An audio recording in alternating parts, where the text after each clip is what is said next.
देख रहे हैं सिटी इंडिया न्यूज चैनल, हक की आवाज।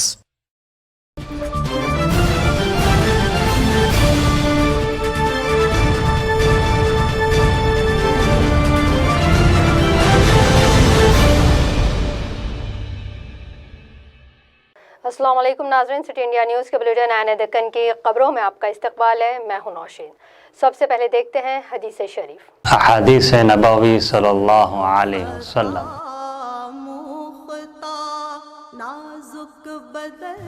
रकाअतुल फज्र खैरुम मिनद दुनिया व मा फीहा। मुस्लिम शरीफ। फजर की 2 रकात सुन्नत दुनिया व मा फीहा से बेहतर है। सुखनीरा सुखनीरा सुखनीरा सुखनीरा। रुख करते हैं तफसीली और अहम खबरों की जानिब। 6वीं यौम तासीस तेलंगाना के मौके पर आज वज़ीर आला KCR ने रूबरू असेंबली गन पार्क पहुंचकर शोहदाए तेलंगाना को खराज अक़ीदत पेश किया है।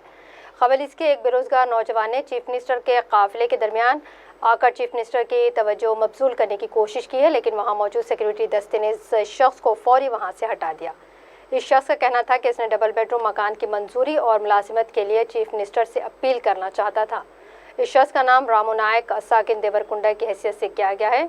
इस प्रोग्राम में राज्यसभा अराकीन केशव राव, संतोष कुमार, क्याड़ सुरेश रेड्डी, हुकूमत के मशीर राजीव शर्मा, अनुराग शर्मा, सेक्रेटरी बराए हुकूमत MLC कन्ने प्रभाकर, श्रीनिवासा रेड्डी, मनसूबाबंदी कमीशन के नायब सदर विनोद कुमार, कॉरपोरेशन के चेयरमैन गदाड़ी बालामुलू और श्रीनिवास रेड्डी और CMO हुकाम ने शिरकत की। आज यौम तासीस तेलंगाना की तकरीब पर कोविड-19 का खासा असर दिखाई दिया। राजनाथ सरसल्ला ज़िले मुस्तक़र पर रियासती वज़ीर बराए बल्दी नज़्म व नस्क के तारक रामाराव ने सुबह 9:30 बजे शोहदाए तेलंगाना की यादगार पर फूलमाला चढ़ाकर खराज अक़ीदत पेश किया। बादअज़ा ज़िले कलेक्ट्रेट पहुँचकर कौमी परचम लहराया गया। इस मौके पर इन्होंने कहा कि हुकूमत सारी रियासत तेलंगाना को इन 6 सालों में एक नई राह पर ले आई है, जिस राह पर चलकर रियासत तेलंगाना एक सुनहरी तेलंगाना बनना यकीनी है। इस मौके पर दीगर अराकीन असेंबली, ज़िले कलेक्टर व दीगर आला अहदेदार भी मौजूद थे। डॉक्टर V श्रीनिवास गौड़ रियासती वज़ीर बराए आबकारी ने आज सुबह 8:30 बजे महबूबनगर में शोहदाए तेलंगाना पर फूलमाला चढ़ाकर खराज अक़ीदत पेश किया है। बादअज़ा ज़िले कलेक्ट्रेट पहुंचकर कौमी परचम लहराया गया। इस मौके पर अपनी मुखातिबत में डॉक्टर V श्रीनिवास गौड़ ने कहा कि हुकूमत पिछले 6 साल में चीफ मिनिस्टर KCR की मुदब्बराना क़यादत में रियासती हुकूमत में वो तमाम काम कर दिखाए हैं जो काम पिछले 70 साल में साबिक़ा की हुकूमतों ने नहीं किए। इन्होंने कहा कि आसरा पेंशन हो, कल्याण लक्ष्मी हो, शादी मुबारक हो, तालीमी तरक्की हो और किसानों की तरक्की और उनके मसाइल के हल के लिए रैतो बंधु स्कीम का आगाज़ इस रियासत की अवाम के ख्वाबों की तकमील की तरफ पहला कदम करार दिया। उन्होंने कहा कि हुकूमत मज़ीद ऐसे कई स्कीमात मुतारिफ करेगी और तेलंगाना रियासत एक सुनहरी तेलंगाना में तब्दील होकर रहेगा। इस मौके पर रुकन असेंबली आला वेंकटेश्वर रेड्डी, सदर नशीन ज़िले परिषद स्वर्ण सुधाकर रेड्डी, ज़िले कलेक्टर S वेंकटराव, ज़िले SP रीमा राजेश्वरी और दीगर आला अहदेदार व कायदीन मौजूद थे।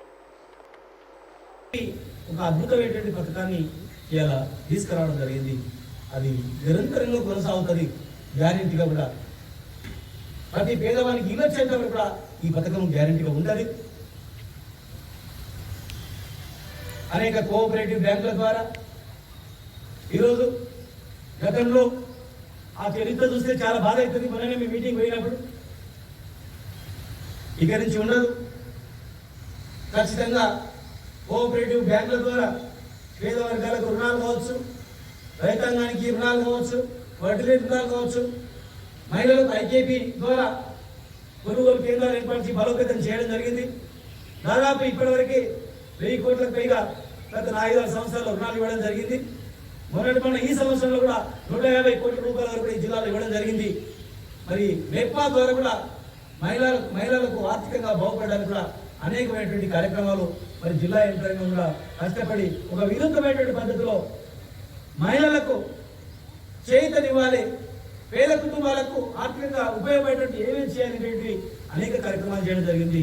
మొన్న PPE కిట్లు రాష్ట్రంలోనే మొట్టమొదటిగా ఇక్కడ PPE కిట్స్ తయారు చేసి మరి ఇక్కడి నుంచి అనేక కేంద్రాలకు పంపినటువంటి చరిత్ర కూడా ఇలా మనం చూస్తా ఉన్నాం. ఆ శాఖకు సంబంధించిన అధికారులు కానీ, కలెక్టర్ గారు కానీ చెప్పగానే ఒక మార్కెటింగ్ వ్యవస్థను ఏర్పాటు చేసి మరి ఆ మహిళా సంఘాలను బలోపేతం చేయడానికి కూడా ఎన్నో కార్యక్రమాలు చేయడం జరిగింది। रियासती वजीर बराए बरखी एस जगदीश रेड्डी ने आज सूर्यापेट जिले मुस्तखर पर सुबह 9:30 बजे शोहदाए तेलंगाना की यादगार पर फूलमाला चढ़ाकर खिराज अकीदत पेश किया है। बादाजा जिले कलेक्ट्रेट पहुंचकर कौमी परचम लहराया गया। इस मौके पर इन्होंने कहा कि हुकूमत सारी रियासत तेलंगाना की इन 6 सालों में एक नई राह पर ले आई है, जिस राह पर चलकर रियासत तेलंगाना एक सुनहरी तेलंगाना बनना यकीनी है। इस मौके पर जिले के दीगर हल्का जात के अराकीन असेंबली, जिले कलेक्टर, जिला SP व दीगर मौजूद रहे। जिले महबूबाबाद मुस्तखर पर रियासती वजीर बराए बहबूदी ख़वातीन वतफाल सत्यवर्ती राठौड़ ने आज सुबह 9 बजे सबसे पहले शोहदाए तेलंगाना की यादगार पर फूलमाला चढ़ाकर इन्हें खराज अक़ीदत पेश किया है। बादाजा जिले कलेक्ट्रेट पहुंचकर कौमी परचम लहराया गया।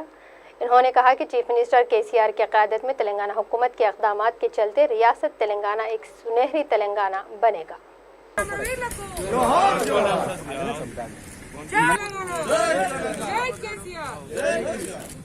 अमर है जय शंकर सर, अमर है।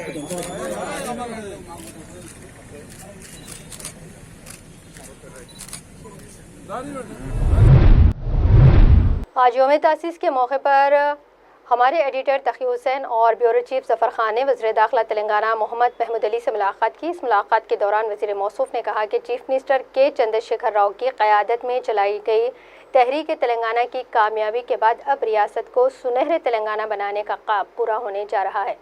उन्होंने मज़ीद कहा कि आसरा पेंशन हो, कल्याण लक्ष्मी हो, शादी मुबारक हो, अक़लियतों की तालीम व तरक्की हो, इमाम मौज़नीन की तनख्वाहों के अलावा किसानों की तरक्की और उनके मसाइल के हल के लिए रैतु बंधु स्कीम का आगाज़ इस रियासत की आवाम के ख्वाबों की तकमील की तरफ पहला कदम करार दिया है। कालेश्वरम प्रोजेक्ट की तामीर की तारीख़साज़ कारनामा भी सारे मुल्क के लिए एक मिसाल है।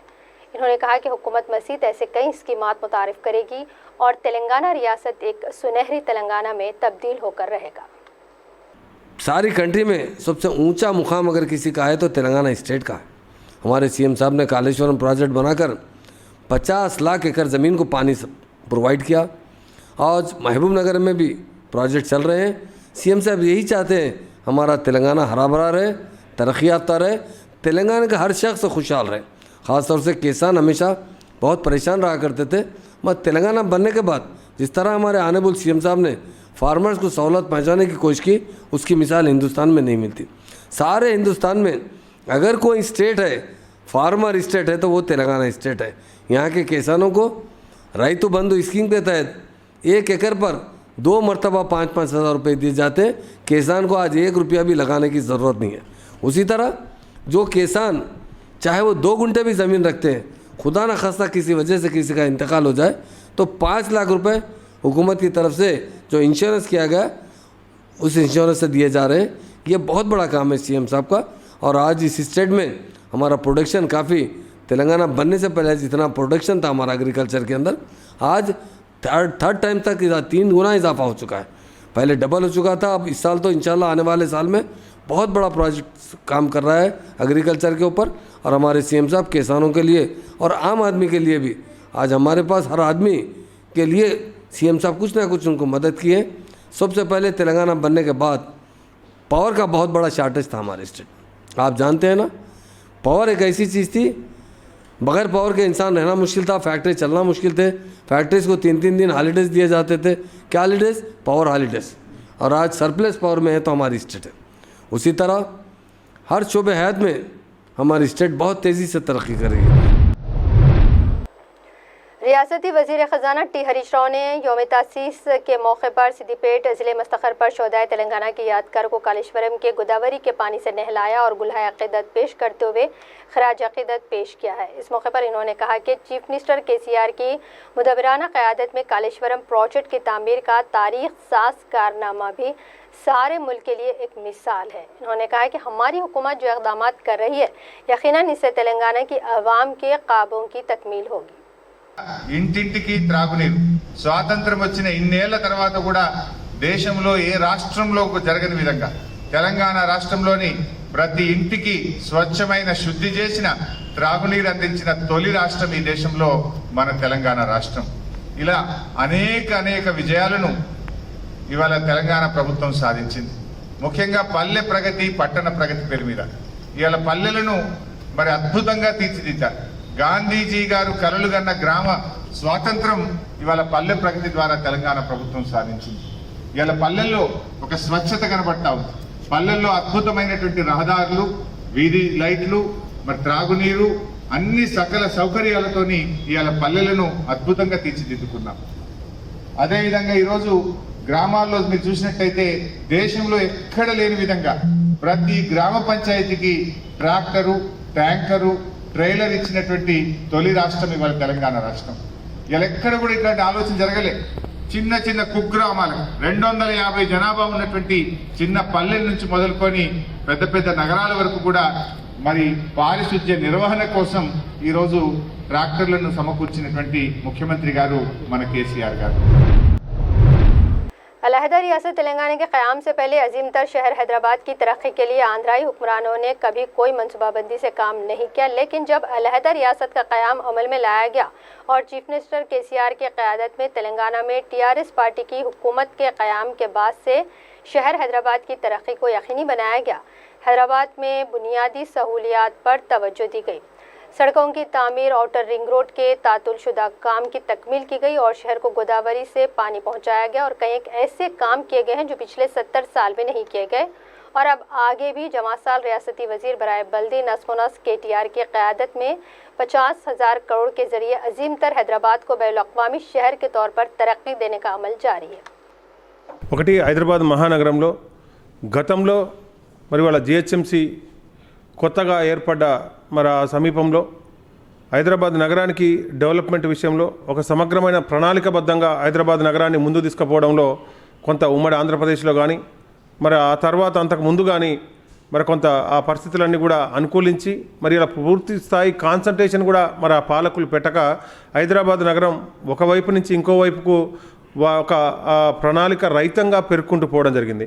ఇవాళ రోడ్ల వెడల్పు కానీ, రోడ్లకు సంబంధించిన పునరుద్ధరణ కానీ, మరి ఇవాళ కాలనీల డెవలప్మెంట్ కానీ, ఇవాళ చెరువుల డెవలప్మెంటు, చెరువుల పూడ్చివేతలకు సంబంధించి మరి ఇలా డ్రైనేజీలు, మరి ఆ డ్రైనేజీల పునరుద్ధరణ, స్ట్రామ్ వాటర్ డ్రైన్స్, ఒక ట్రాఫిక్ జాములు లేకుండా ఒక జంక్షన్స్, ఒక అందమైన జంక్షన్ తయారు చేయడం కానీ, ప్రీ లెఫ్ట్లు ఉండడం కానీ, అదే రకంగా హైదరాబాదు నగరంలో కొత్తగా పెరిగిన పెరిఫెరల్ ఏరియాల మరి ఇలా మౌలిక వసతులకు సంబంధించిన ఇన్ఫ్రాస్ట్రక్చర్ క్రియేట్ చేయడంలో కానీ, హైదరాబాద్ సంబంధించి బ్యూటిఫికేషన్ సంబంధించి టూరిజం ఫ్యాక్టర్లో హైదరాబాద్ని అభివృద్ధి చేయడం కానీ, మంచినీటికి సంబంధించి కానీ, ఎలక్ట్రిసిటీకి సంబంధించి కానీ, లా అండ్ ఆర్డర్కి సంబంధించి కానీ ఏది కూడా ఒక ప్రణాళికాబద్ధంగా జరగక హైదరాబాద్ నగరం అంటేనే ఒక కర్ఫ్యూలతోటి, లా అండ్ ఆర్డర్ ప్రాబ్లంతోటి, మరి ఇలా కరెంటు కొరతలతోటి, మంచినీటి ఎద్దడితోటి, మరి ఎన్నో రకమైన ఇబ్బందులతోటి హైదరాబాద్ నగరానికి మరి ఉన్న వనరుల కన్నా అధికంగా ఉన్న ప్రజలతోటి చాలా ఇబ్బందికరమైన పరిస్థితులు ఉండేది.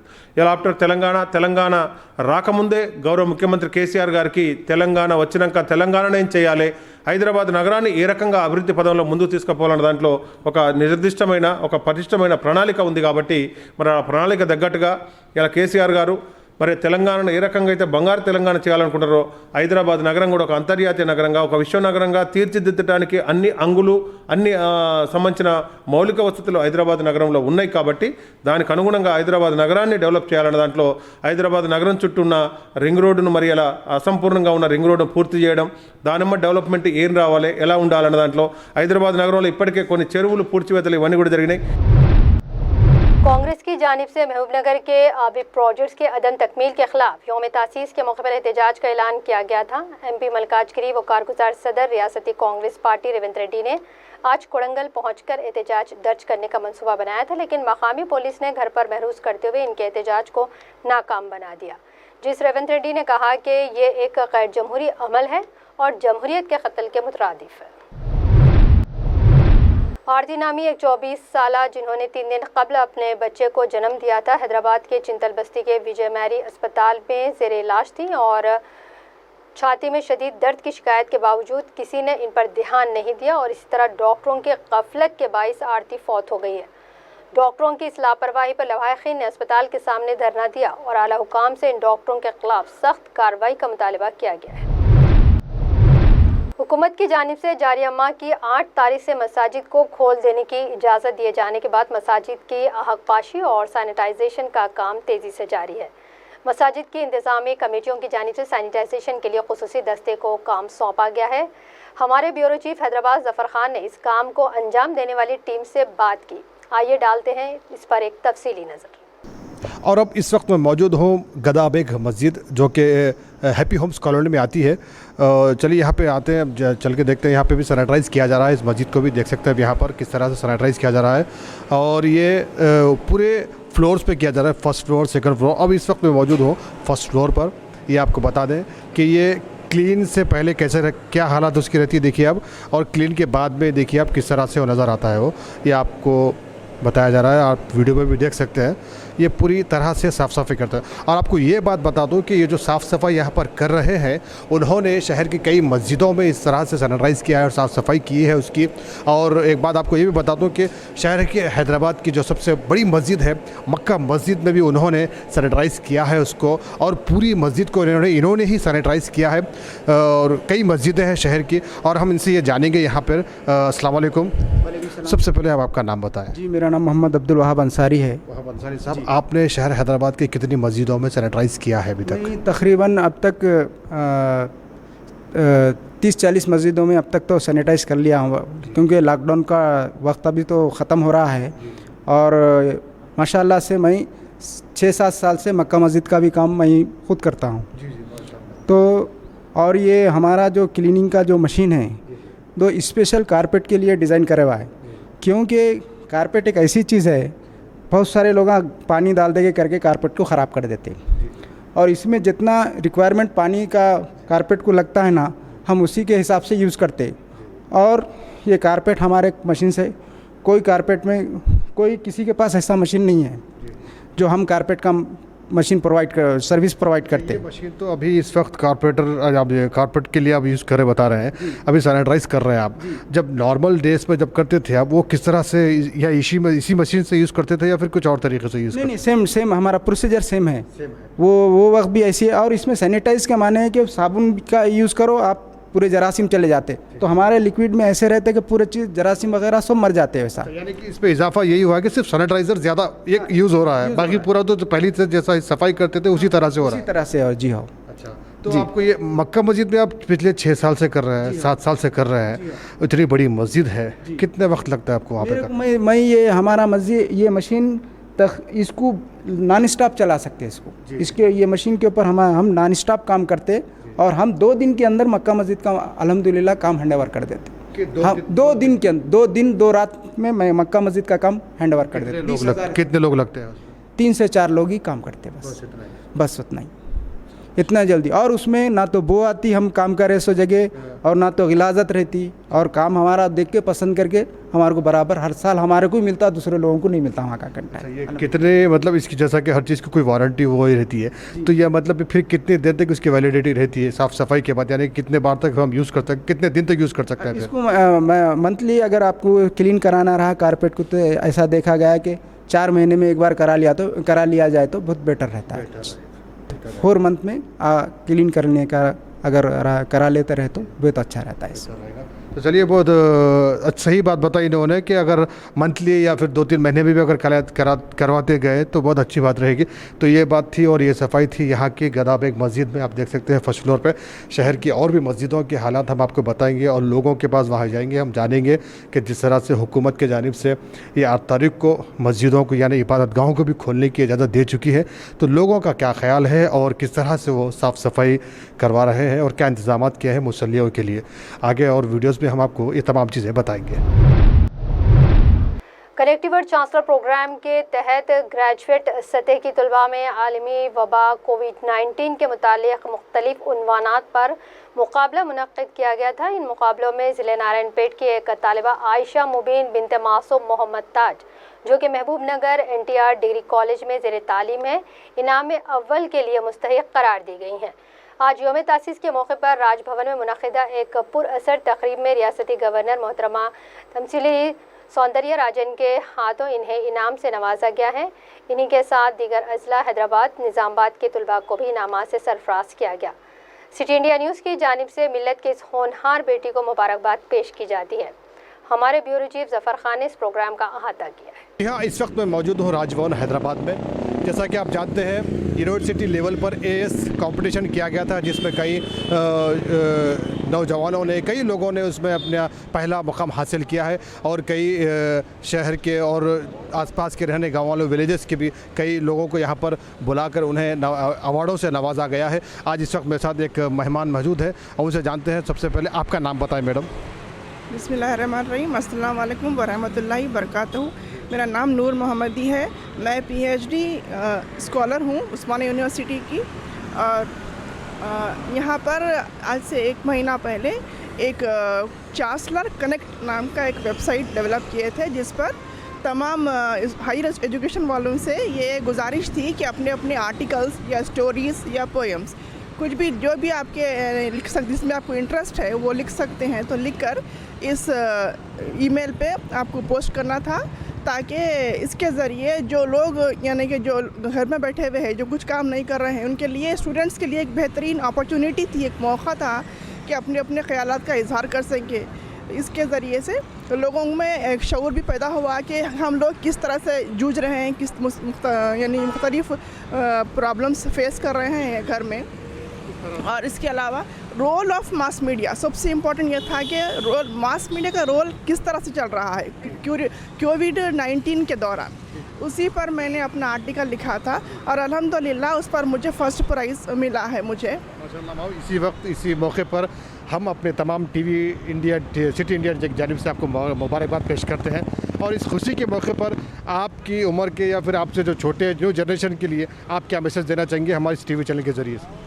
मैं तमाम स्टूडेंट्स को जो भी लिखना चाहते हैं, जिसके अंदर लिखने की सलाहियत है, खूबी है, वो लोग ज़रूर अपने अपने ख़यालात का इजहार कीजिए, ताकि लोगों को मालूम हो सके कि आपके अंदर क्या चल रहा है, आप किस तरह से समाज में बदलाव ला सकते हैं, आप किस तरह से तेलंगाना को या इंडिया को डेवलप कर सकते हैं। शुक्रिया मैडम, बहुत बहुत आपका। तो ये थे शहर हैदराबाद से एक और शख्सियत हमारे साथ मौजूद है, एक बहुत ही अच्छे स्टूडेंट, बहुत ही कम उम्र में उन्होंने बहुत ही बड़ा मुकाम हासिल किया है। ज़िले महबूबनगर की रहने वाली बेटी है, उन्होंने नारायणपेट का उनसे ताल्लुक़ है। आइए हम उनसे आपको मुलाकात करवाते हैं और उनसे जानते हैं कि उनको इस वक्त इस मुकाम पर अवार्ड हासिल कर कैसे लगा है, क्या महसूस करते हैं। आपका नाम बताएं सबसे पहले। मेरा नाम आयशा मुबिन ताज है। मैं बीए इंडिया कॉलेज में, इंडिया गवर्नमेंट डिग्री कॉलेज में बीए पढ़ रही हूँ, साल आखिर के तालिब इल्म है। मैंने मैंने आलमी वबा कोविड-19 के दौरान इलेक्ट्रॉनिक और प्रेस मीडिया का रोल के दौरान एक आर्टिकल, मकाला लिखा था, जिसे मुझे इनाम अव्वल के लिए मुंतखब किया गया, जिसके लिए मैं बहुत खुशी का महसूस कर रही हूँ।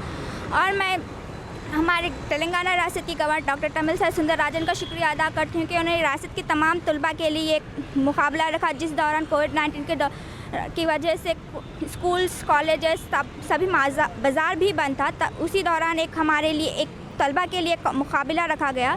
इसके लिए मैं हमारे तेलंगाना की गवर्नर का तहे दिल से शुक्रिया अदा करती हूँ। अच्छा, ये तो हम आपको हमारी तमाम टीवी की जानिब से, सिटी इंडिया टीवी की जानिब से आपको मुबारकबाद पेश करते हैं। और आप इस वक्त बहुत खुश नज़र आ रहे हैं, माशाल्लाह, आपको बहुत अच्छा, बहुत बहुत मुबारक हो। और आपकी उम्र के जो लोग हैं, जो नौजवान हैं, जो जितने भी न्यू जनरेशन है, उनके लिए आप क्या मैसेज देना चाहेंगे इस वक्त? मैं यही कहूँगी कि आगे बढ़िए, आगे बढ़ने का एक मौका मिल रहा है हमें आगे बढ़कर समाज में हमारी पहचान बनाने का एक मौका मिल रहा है। अपने वालिदैन का नाम भी रोशन करेंगे हम, और वालिदैन का नाम रोशन करेंगे, समाज में साथ ही एक पहचान बनाएंगे, नुमाया मुकाम हासिल करेंगे। इसी की आगे बढ़ने का ही सलाह दूंगी मैं कि इस तरह के कॉम्पिटिशन्स में हर एक, छोटा या बड़ा हो, हर तरह के पार्ट लीजिए। अव्वल इनाम जीतना ही नहीं, बल्कि इसमें मुकाबले में हिस्सा लेना मैं इम्पोर्टेंट समझती हूँ। बहुत बहुत शुक्रिया, आपको बहुत बहुत मुबारकबाद। एक बार आप अपना सर्टिफिकेट हमारे साथ बताइए, हम ताकि हम हमारे टीवी चैनल के ज़रिए तमाम हमारे नाज़रीन को बताएं। जी बहुत बहुत शुक्रिया। तो आइए, आप निज़ामाबाद से ताल्लुक़ रखने वाली है और हैदराबाद में आए हैं, आज आपको कैसा लग रहा है सबसे पहले, और आपका नाम बताएं, आप कैसा लग रहा है ये बताइए आप। हमारा नाम मलिहा तौरत है। आज तेलंगाना फॉर्मेशन डे है, ये बहुत बड़ा दिन है हमारे लिए। क्यों बोल तो हम कुछ आंध्र प्रदेश से हमारा एक सेपरेट पार्ट मिल गया हम लोग ये खुशी के साथ, और एक खुशी मिली हम लोग को, एक अपॉर्चुनिटी मिली थी हम लोग को कि हम लोग को एक कंपटीशन में पार्ट करने के लिए हम लोग को, हमारे कॉलेज से हम लोग को आया था ये, तो हम लोग पार्ट करें इसमें और हमको सेकंड हासिल हुआ। हम इंग्लिश मीडियम के रहने वाले हैं, हमको उर्दू ज़्यादा नहीं आती, लेकिन हम छोटी सी कोशिश करें और इनाम मिला। उर्दू में लिखा था आपने? नज़्म में पोयम लिखी थी हमने, तो पोयम नज़्म में हमको सेकंड प्राइज़ मिला गज़ल में। अल्लाह ताला का शुक्र है, हमको अल्हम्दुलिल्लाह सेकंड प्राइज़ हासिल हुआ। बहुत बहुत शुक्रिया, बहुत बहुत मुबारक। सिटी इंडिया टीवी की तमाम टीम आपको मुबारकबाद पेश करती है और आप इस खुशी के मौके पर आपकी तरह के जो नौजवान न्यू जनरेशन है उनके लिए क्या मैसेज देना चाहेंगे आप हमारे टीवी चैनल के ज़रिए से? हम यही मैसेज देना चाहते हैं कि कुछ भी सिचुएशन आने, हमें कभी भी स्टडीज़ को रोकना नहीं चाहिए, क्योंकि मतलब स्टडीज़ एक ऐसी चीज़ है जो हमें कामयाबी की तरफ ले जाती है। मतलब हम अगर पढ़ना छोड़ देंगे तो हमारा फ्यूचर के अलावा हमारी जो नॉर्मल लाइफ है वो लाइफ ही ख़त्म हो जाएगी। मतलब हम पढ़ते रहेंगे तो हमें कुछ न्यू, हर जगह कुछ सीखने को मिलता रहेगा। अगर हम स्टडीज़ को छोड़ देंगे तो हमारा लाइफ का कुछ मकसद ही नहीं रहेगा। हमें कुछ हासिल करना है इस लाइफ में रहकर, तो हमें स्टडीज़ को कंटिन्यू करना चाहिए। उर्दू हमारी मादरी ज़बान है, तो हमें उर्दू के साथ साथ हर लैंग्वेज को सीखना ज़रूरी है, क्योंकि हम एक सेकुलर कंट्री में रहते हैं इंडिया, तो हमें हर लैंग्वेज आना ज़रूरी है। क्योंकि हमें अगर हम किसी और कंट्री में हमें अपॉर्चुनिटी मिलती है तो हमें वो लैंग्वेज भी आना ज़रूरी है, क्योंकि हमें कम्युनिकेशन की ज़रूरत है उन लोगों के बीच। इसलिए अगर हम कम्युनिकेशन नहीं कर पाएंगे तो हम उन लोगों से इंटरेक्ट नहीं करेंगे, तो हमें उन लोगों के बीच और हमारे बीच गलतफहमियाँ जो होती है, आजकल जो चल रहा है पॉलिटिक्स बहुत बुरी चल रही है, तो हमें उसको दूर करने के लिए हमें प्रॉपर लैंग्वेज आना ज़रूरी है। वहाँ की वो स्टेट की लैंग्वेज आना बहुत ज़रूरी है। तो इसलिए हम तेलंगाना में रह के तेलुगु लैंग्वेज तो प्रॉपर आना ही चाहिए हम लोग को, ताकि हम लोग उनसे इंटरेक्ट कर सकें और हमारे बीच लड़ाई झगड़े कम हो और हम लोग पीसफुल लाइफ जी सकें। शुक्रिया, बहुत शुक्रिया। तो ये थी निज़ामाबाद से मलिहा, जो कि अपनी खुशियों का इजहार, अपने ख्यालात ज़ाहिर कर रही थी। तो आइए एक और बहन हमारे साथ जुड़ चुके हैं। आप कहाँ के रहने वाले हैं और आपको किस लिए ये अवार्ड से नवाजा गया है? आप बताइए, आपका नाम बोलिए। मेरा नाम नव्यश्री संगम है। I am resident of Hyderabad but my college is in Nizamabad. I have got first prize in Hindi poem. वो टॉपिक है कि मज़हब ये किसका। If you with your permission can I tell a few words. मज़हब ये किसका, मज़हब ये हिंदू मुसलमान का नहीं, मज़हब ये बुद्ध क्रिस्ट का नहीं, मज़हब ये इंसानियत का है, जो बिन बोले बुलाया ये दुनिया, याद कराया ये कोरोना ने कि इंसानियत भी बाकी है इस डॉक्टर, पुलिस और सफाई वाले के रूप में। मज़हब ये हिंदू मुसलमान का नहीं, मज़हब ये इंसानियत का है। तो हम भी इन तमाम लोगों को फिर एक बार अपने सिटी इंडिया टीवी चैनल की तरफ से इन सबको मुबारकबाद पेश करते हैं। मैं कैमरामैन नवीद के साथ राजभवन रोड हैदराबाद से सिटी इंडिया टीवी के लिए। नाज़रीन, सिटी इंडिया न्यूज़ के बुलेटिन आईने दक्कन की खबरों का सिलसिला यहीं अख्ताम को पहुंचता है। मज़ीद अपडेट्स के लिए आप देखते रहिए सिटी इंडिया न्यूज़, हक़ की आवाज़। नौशीन को इजाज़त, अल्लाह हाफ़िज़।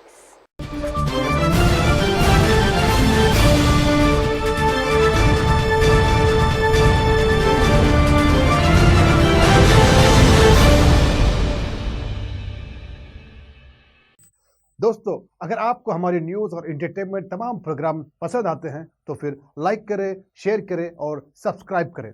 और हाँ, बेल आइकन दबाना ना भूलें, ताकि आप हमारी हर न्यूज़ और हर एंटरटेनमेंट प्रोग्राम से अपडेट रहें। देखते रहिए सिटी इंडिया न्यूज़, हक़ की आवाज़।